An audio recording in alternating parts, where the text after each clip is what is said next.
Hi, welcome back to Discovering Patterns in the Microbiome.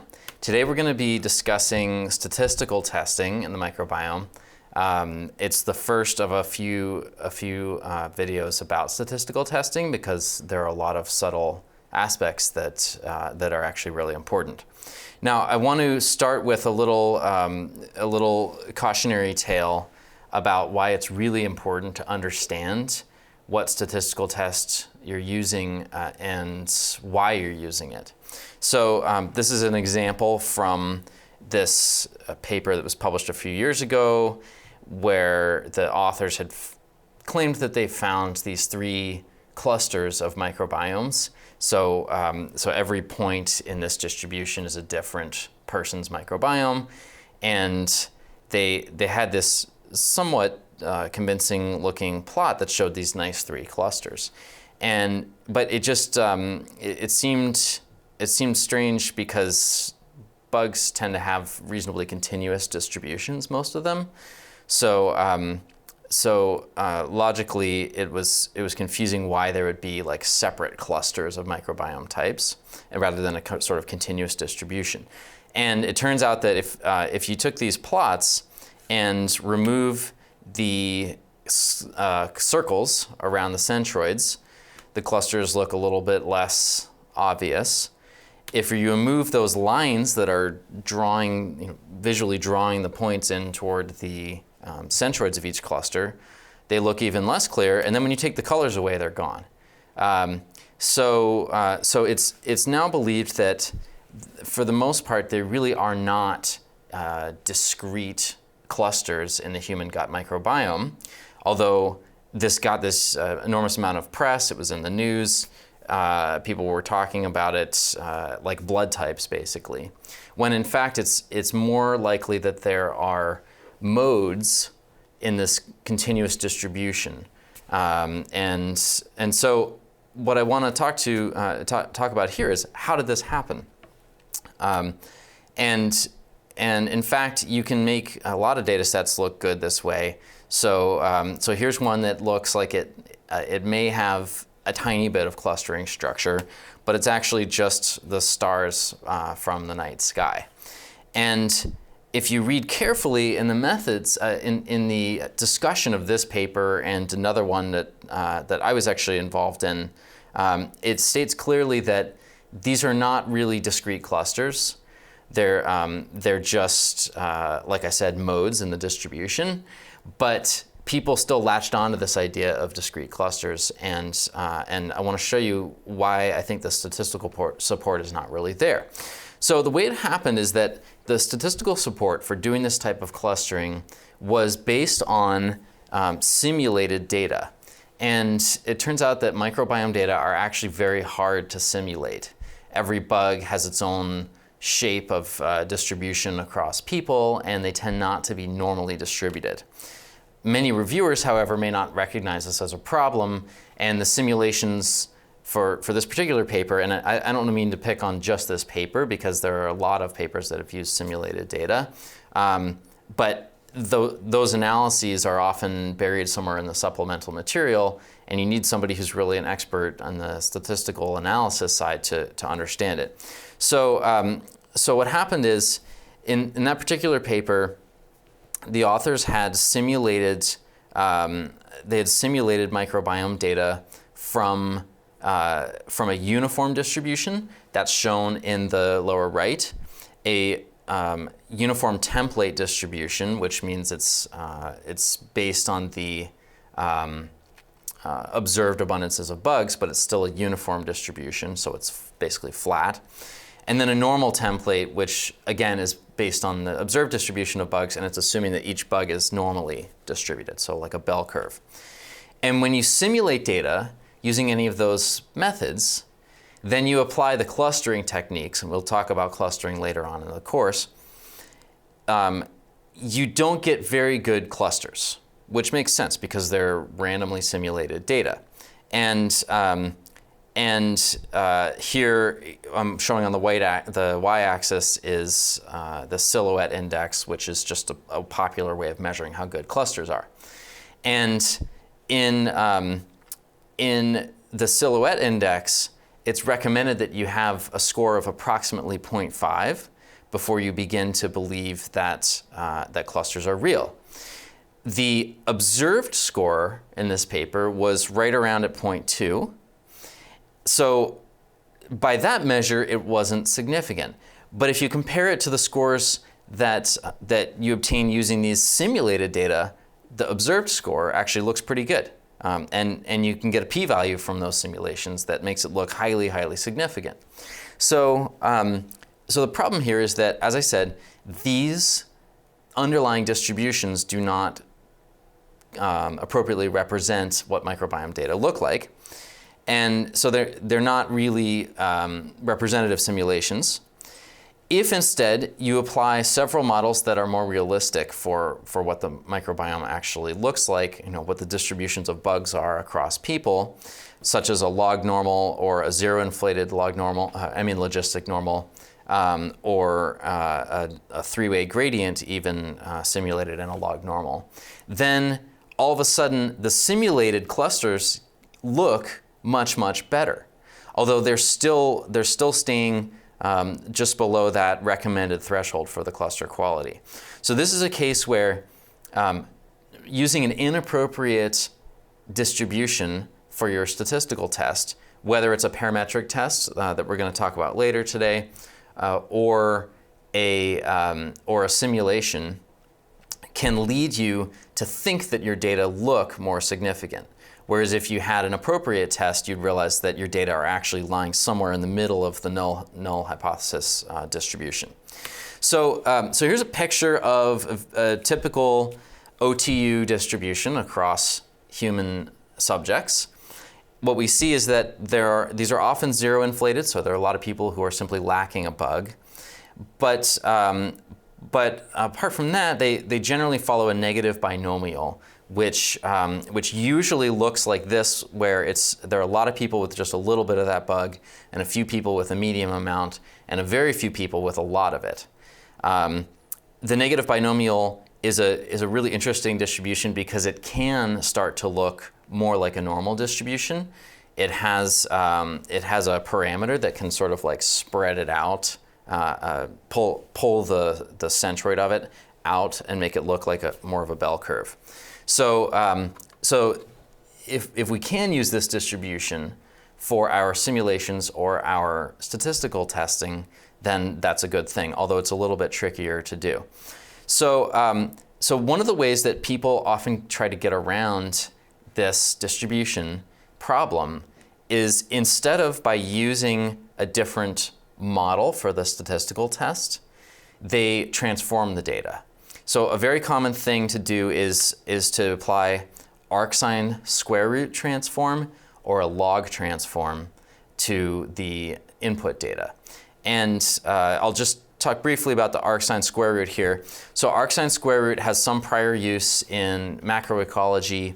And what it does is it basically spreads out small changes in the abundance of bugs and compresses the medium and the medium changes. So if you have a bug go from 0.1% to 0.2%, that's going to get exaggerated after you apply the arcsine square root. Whereas if you have a bug go from 49% to 50%, that's going to get de-emphasized. And one nice thing is that this can handle zeros. So if you're doing a log transform, you have to add a tiny value to all of the OTU counts or species counts so that you don't break the log, because you can't take the log of 0.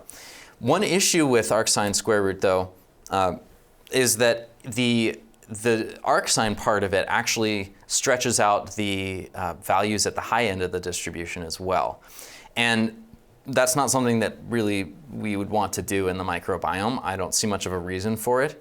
So I actually think square root is better, is a better transformation for the microbiome. It gets you the same benefit of the arcsine in that it spreads out the small values, like so little changes in bugs, little changes in low abundance bugs, and it compresses the changes in high abundance bugs. one reason why this is helpful is because the higher abundance bugs are, the more they tend to change. And this is called heteroscedasticity, which we'll talk about a little bit more in another video. And so this kind of, it helps you zoom in on subtle changes in minor bugs and not worry so much about wild swings in the dominant bugs. So this is my favorite transformation if you're going to go that route. Here's what it looks like when you take a species distribution and apply the square root transformation. So it makes it better, but it doesn't make it look completely normal. And that's why we're gonna talk about some tests eventually that can also handle these types of non-normal distributions. But first I want to discuss several of the common parametric tests that we use. These all assume normal distributions, and you've probably learned about them before in an introductory statistics class. So the first is the t-test, which is basically used for comparing two groups. Is the abundance of a certain bug different between your treatment group and your control group? ANOVA can be used if you have 3 or more groups for the same kind of thing. Correlation is kind of the equivalent to the t-test, except it's for comparing the outcome, like species abundance, to a continuous variable such as age. And then correlation is very similar to doing linear regression, except that linear regression allows you to add other confounding factors and actually control for them. So it's very useful. But as I said, all of these assume normal distributions, so they're only going to work some of the time. Now, let's do a little demo of some of these data. And we're going to be using a subset of the global gut data set that was a study led by Jeff Gordon and Rob Knight and Tanya Yatsunenko. It's in the GitHub repository for the course. So if you download,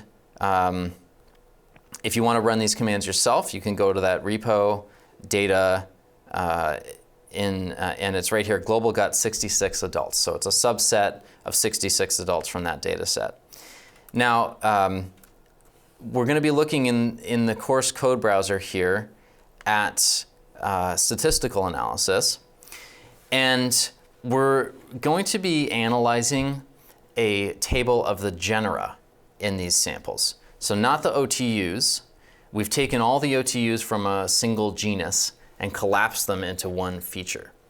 And we do that with this chime command, summarize taxa. So you would run this on the command line, and summarize taxa, you can tell at what levels to collapse the taxonomy. Here I'm collapsing at level 2, which corresponds to phylum, and then level 6, which corresponds to genus. Then, so that outputs tables like this, OTU table underscore L6.biome, so that's the genus level table. And if we want to load this into the programming analysis package R, where we're going to be doing all of our statistical analysis, we need to convert that to an older form of biome table called JSON. So if you have Chime, you also have the biome package, and you can use that to do this conversion. So we would run biome convert, we input the OTU table, output the JSON table. Sorry, it's not an OTU table, it's a genus table. Output the JSON formatted version, and we tell it we want to convert to JSON format. Now, once we're in R, if you don't have the biome package, or the vegan package, you'll need to install those, which you can do with this command. Then we need to load them. So, and by the way, if you don't have R, you need to install that too. You can run R from the command line, just like this, R. So you would run these commands, those would install those packages. Now, we're in R, and we're going to load in the outputs from QIIME so that we can do all sorts of statistical analyses. And we're going to be doing a lot of analysis in R during the rest of the class. So the first thing we need to do is read in the table, and we're using this command read biome from the biome package. Then another little command here to extract the actual matrix of genus counts from that biome object. I mentioned earlier in the course that microbiome data and a lot of biological data have the samples in the columns and the features like genus level taxa in the rows. That's not typically the way we do things in data mining or statistical analysis, so we're going to transpose that matrix, which we're doing right here. Then we also want to load in the file that has all the metadata about these samples. So remember, this is this global gut study. The study has individuals from Malawi, Venezuela, and the USA. So this is going to be a table that tells us what country people are from, how old they are, which sequencing run they were analyzed on, and a few other features. So we read that in with this command. One thing of note is that it's extremely important to make sure that the OTU table or genus table have their sample IDs lined up correctly. So if the OTU table has the sample IDs in one order, and the mapping file or the metadata table has the sample IDs in another order, it's going to mess up all the results. They're going to be basically random. So what we're doing here is we use this intersect command to find which sample IDs, which are the names of the rows in the metadata table, are in common between the metadata table and the genus table. And we're going to store those in this variable, common IDs. Then we get just the overlapping samples with this command. So we're going to take the genus table. We're going to use that list of sample IDs that were in common between the two tables to take a subset of the genus table. And an interesting thing about R is that when you have a matrix or a vector, you can index into it and pull out parts of it, either using the numerical index that you're interested in, such as 5 for row 5, or if the object has names on the rows or the items, then you can use the name of it to do that. And so here we're actually using the names of those rows to pull out the rows from the genus table that we want in the right order. Then we store that using this little arrow symbol in the genus variable. Same thing with the mapping file. We pull out just those rows corresponding to the same sample IDs in the same order, and we store that back into the mapping variable. So now these two variables contain the genera and the metadata. Let's inspect these. Here, this command, dim, shows us the shape of this table. We see it has 66 rows, so those are the 66 adults in this subset of the data, and 205 columns. Those are the genera. So there are 205 genera observed in these data.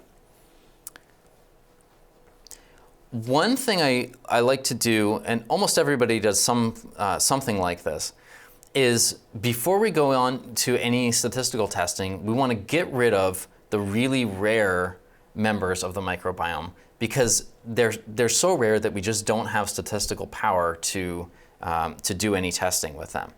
So a common way of doing this is to remove bugs that are not present in enough samples. And that's what we're doing here. So, so this command, genus greater than 0, that takes the whole genus table of counts, like how many times you saw a genus in each sample, and it converts it to ones and zeros, depending on whether the bug was present or absent in a sample. Then col means takes the average of those ones and zeros in each column. So if a bug is present in only, say 10% of the samples, or 5% of the samples, then there'll be 5% ones in that column, and the other 95% will be zeros. So the mean will be 0.05. And what we're doing is saying, for every column, find the average percent in which that bug is present. And if it's greater than 0.1, so it's present in at least 10% of the samples, we're going to keep that column. Everything else is ignored here. And then we're going to store that back again into that genus variable. So now let's see how many are left. We still have 66 rows. Those are the samples. But we now only have 97 columns.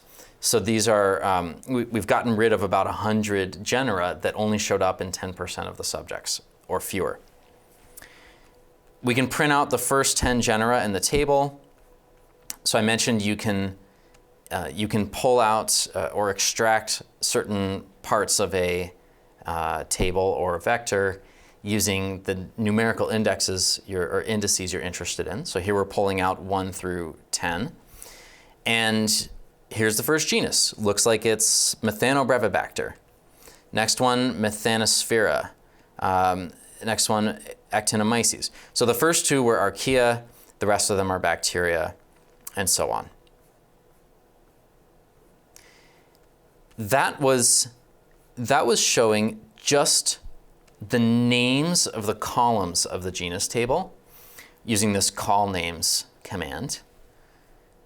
If we want to actually see the values in the table, we would index the table directly. So the bracket does that indexing. So bracket 1 through 10, that's giving us the first 10 rows, comma 1 through 12, that's giving us the first 2 columns. And it's not going to look great here. I'm going to zoom out so that it's a little bit cleaner. So what you see is, here's the first column, is that Methanobrevibacter, and here are all the values. So this subject had two observations of Methanobrevibacter. This subject had 2, this subject had 1, this subject had 0. And it looks like the Methanosphera is actually more common in these subjects. This person had 7 observations of Methanosphera. Normally when you print this out, it's going to look a little bit nicer, but because the column names are so long here, it ends up having to wrap over onto the next line. So let's now examine the metadata table, which we called map. We're going to print out the names of the columns of this table. And what we see are some things that we might be interested in. Well, first of all, there's the barcode sequence that was used for each sample during the multiplexing. Not really interested in that here. But we do have the age of each subject. We have the age group. That's going to tell us if they're child or adult. And then we also have country. And the age and the country are 2 things that we're going to be using here. So age is a continuous variable, country is a discrete variable. You can use the command table to summarize the values, the mixture of values in a vector or a column of a table. So here we're going to go into the map, that map variable, and pull out the country column. Now, this video has a lot of introductory discussion of the nuts and bolts of how we're using these variables in R. Once we get past this, we won't have to talk so much about it. But there's another subtlety here. If you have a particular type of table like this map table is, you can pull out a column by using a $sign and then the name of the column. So that's what we're doing here. Table, map, $country, and here's what we get. 22 subjects from Malawi, 22 subjects from the USA, 22 subjects from Venezuela. Right, so all of that was just to get our data loaded in to R, make sure it's transposed, and we have the same subject IDs in the metadata and the genus counts, and get rid of rare genera. Now, what we have left is to actually do some basic statistical association testing. And what I want to start with is the genus Prevotella. This is actually, it's in the genus table. We can find out if it's there by searching for it, and this string G __ Prevotella is going to show up only in the column name of the genus table where Prevotella is. So we use this grep command that's going to look for that string in the column names of the genus table, and it tells us that it's in column 13. Great, so we know it's there, we know it's in column 13. Now, what I want to do is save that, just for convenience, save that column of the genus table in its own variable, so that we don't have to write as much later on when we're doing the statistical testing. So the way we do that is we take a subset of the genus table. We don't do any subsetting of the rows, so you notice there's a blank before this there's nothing before the comma here. So we're taking all the rows. And then for the column, we're passing in whatever column Prevotella is in. Now, what value is going to go in here? The 13. So that we could have just put a 13 there instead of stating that. But this way, if we want to plug in a different species name or genus name, we can do it. So first step, let's simply visualize the distribution of Prevotella across all of these individuals. Let's see if it looks normal. So, so we can do this using the hist command, so it stands for histogram. And we're going to tell the command to break it up into 30 bins. So we say hist of Prevotella and 30 bins, and here's what we get.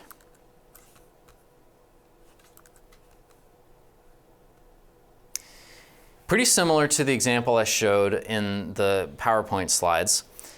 We see a lot of people have no Prevotella, a few people have a medium amount, and then there are even a few people at the end who have just a few people who have a large amount of Prevotella. And these are the actual counts of the observations of the bugs. Now we want to run a correlation test of Prevotella with age. So we're asking the question, does the abundance of Prevotella in your gut correlate with how old you are? And this is quite simple in R. Now that you've loaded in the data, that's the hard part. You just run this core test command. So core.test Prevotella, comma, map $age. And it automatically prints out the results here. You can see the p-value here, 0.05312, so not quite significant. And the correlation is minus 0.239, meaning that although it's not significant, Prevotella seems to be decreasing with age. I mentioned that linear regression is very similar to correlation, so we can run a linear regression of Prevotella against age. And you would do that with LM for linear model. And here you do LM Prevotella, and instead of a comma, you have a tilde. And the tilde basically means is a function of or varies as a function of. So Prevotella is a function of age. And we store that in this fit variable. And then we use the summary command to print the results. So summary of fit, and here's what we get. Look, there's the same p-value right there. So if we don't have any confounding variables or any other covariates in the linear regression, we get the same answer that we would with a correlation. If we want to actually extract the exact value of that p-value, you can do it with ANOVA. So you call ANOVA on the fit value, the fit variable, and we're going to pull out the name of the variable, that's the row we want, and the column that we're interested in is probability greater than f. That's because we're using the f statistic. So there's the p-value. It turns out that Prevotella, what you need for a linear regression is not to have the original values of the data be normally distributed. What you need is to have the residuals from the linear regression. So those are the errors above and below the regression line. Those need to be normally distributed. If you're interested in actually examining this or visualizing whether those residuals are normally distributed, you can test that easily with the QQ plot, QQ norm, R student fit. I'm not going to go into the details of this, but you basically want to see that the residuals are more or less along that line. You can also test this explicitly with the Kolmogorov-Smirnov test.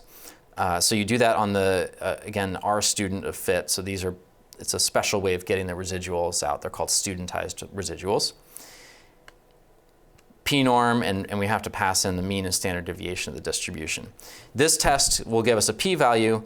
P-value is 0.496, meaning that we can't reject the null hypothesis that Prevotella residuals came from a normal distribution, meaning we're okay.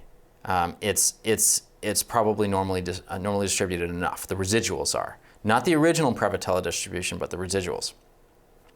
So the last thing we're going to discuss here is controlling for confounders. And this is where having a regression model, either a linear model or generalized linear models that we'll talk about in another video, really are useful. We're going to run the exact same linear regression, Prevotella as a function of age, and as a function of country. So what we're doing here, and specifically we're still interested in age. So what we're doing is asking whether Prevotella changes as you age when you're controlling for any potential confounding effects of country. And we run the same summary command. In the output, let's find the map row, and looks like it wrapped around here. And what we see is now map is significant, 0.01.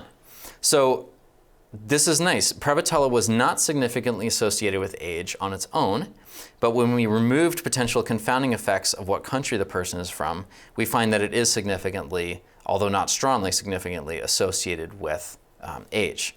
By the way, Prevotella is also highly associated with what country we're from. So here are the p-values for United States and Venezuela. And you can also do multiple hypothesis testing and a number of other very important tweaks to the linear model when you don't have a normal distribution that we'll talk about in another video. So what's up next time is that we can do better than these parametric tests, the simple parametric tests in many cases. We're going to look at sometimes when linear models are not appropriate. We will be doing multiple hypothesis testing. So how do you correct when you're testing not just one genus, but many genera? We're going to discuss non-parametric tests. So these are tests that have no assumptions about the underlying distributions generating the data. And then finally, generalized linear models, which are an extremely powerful way of getting sort of the best of both worlds, where you have a better underlying distribution that represents what microbiome data look like, such as a negative binomial. And you also you can also control for confounding variables and take into account the study design, like having biological or technical replicates. And so that's what's coming up in statistical analysis. That's all for this time.